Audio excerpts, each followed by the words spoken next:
Hello friends, મારા first વ્લોગમાં તમારા બધાનું સ્વાગત છે.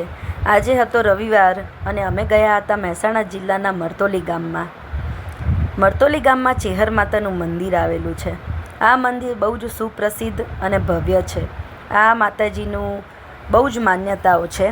ખાસ કરીને દેસાઈ લોકો આ માતાજીનું વધારે માને છે, કેમ કે કહેવામાં આવે છે કે આ જગ્યાએ માતાજી સ્વયંભૂ આવેલા છે અને રબારી લોકોને માતાજીએ દર્શન આપીને એમની મનોકામનાઓ પૂર્ણ કરી હતી. ત્યારબાદ ચેહર માતાનું દેસાઈ લોકોમાં વધારે માન્યતા જોવામાં આવે છે. અત્યારે આપણે જે મંદિર જોઈ રહ્યા છીએ, જેનું દર્શન કરી રહ્યા છીએ, એ મંદિરનું નિર્માણ પછીના સમયમાં કરવામાં આવ્યું હતું. કહેવાય છે કે માતાજી જ્યારે અહીંયા સ્વયંભૂ પ્રાગટ્ય થયા હતા એ વાતને 900 વર્ષ જેવા વીતી ગયા છે. અત્યારે આપણે જ્યાં દર્શન કરવા જઈ રહ્યા છીએ ત્યાં માતાજી સ્વયંભૂ આવેલા છે અને 900 વર્ષ જેટલો સમય થઈ ગયો છે. આ મૂળ સ્થાન છે જ્યાં માતાજી પોતે બિરાજમાન છે અને પાછળ જે મોટું મંદિર છે તે બાદમાં તેનું નિર્માણ કરાવવામાં આવ્યું હતું. એટલે આપણે બે જગ્યાએ માતાજીના દર્શન કરી શકીએ છીએ. ત્યારબાદ આપણે ગયા શિવજીના મંદિરમાં. આ મંદિરમાં શિવજીનું મંદિર પણ બનાવવામાં આવેલું છે, તો આપણે સાથે સાથે શિવજીના દર્શન પણ કરી શકીએ છીએ. કે એક મંદિરમાં આવીએ તો ત્યાં ઘણા બધા મંદિર પણ અલગ અલગ બનાવેલા હોય છે. આપણે શિવજીના દર્શન કર્યા.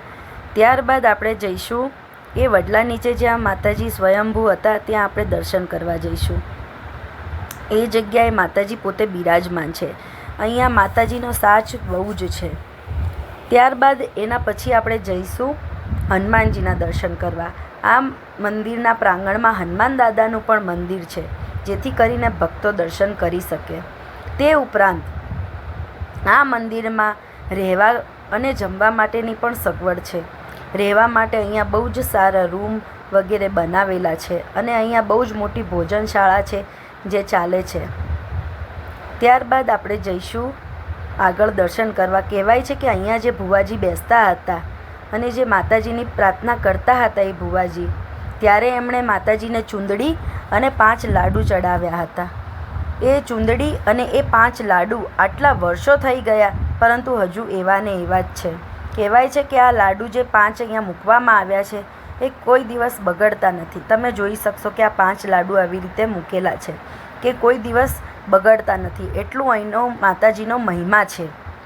ત્યારબાદ આપણે અહીંયા મંદિરમાં બધે જ દર્શન કર્યા છે. આવી રીતે ભક્તો અહીંયા આવે છે, બેસે છે અને ભુવાજી બેસે છે અને ભક્તો પોતાના મનના સમાધાન લાવે છે.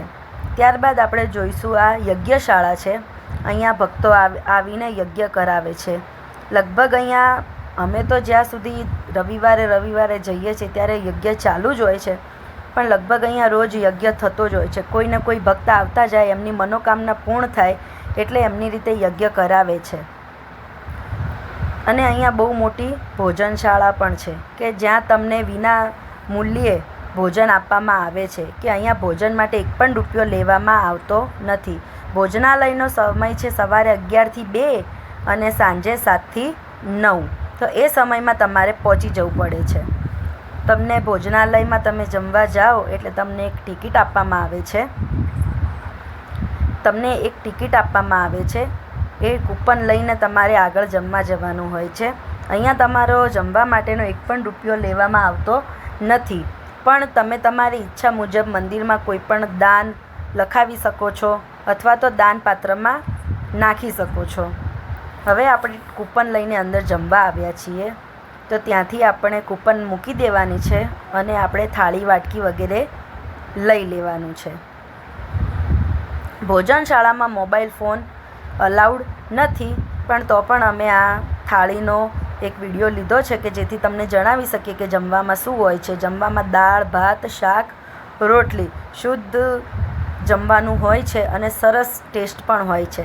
ત્યારબાદ જમ્યા પછી આપણે આપણા થાળી વાસણ જાતે જ ધોવાના હોય છે. આવી રીતે અલગ અલગ એક સાબુવાળું, સાદા પાણીનું અને ચોખ્ખા પાણીના કુંડ બનાવેલા હોય છે.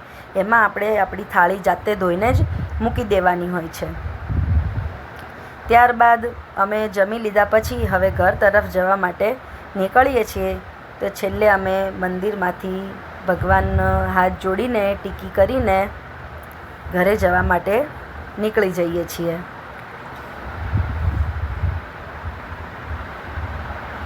આ દિવસે વરસાદ બહુ પડ્યો હતો 2 દિવસથી, એટલે થોડું કાદવ કીચડ થયેલું હતું. અને હવે અમે જઈએ છીએ ઘરે. બાય, મળીશું નેક્સ્ટ વ્લોગમાં.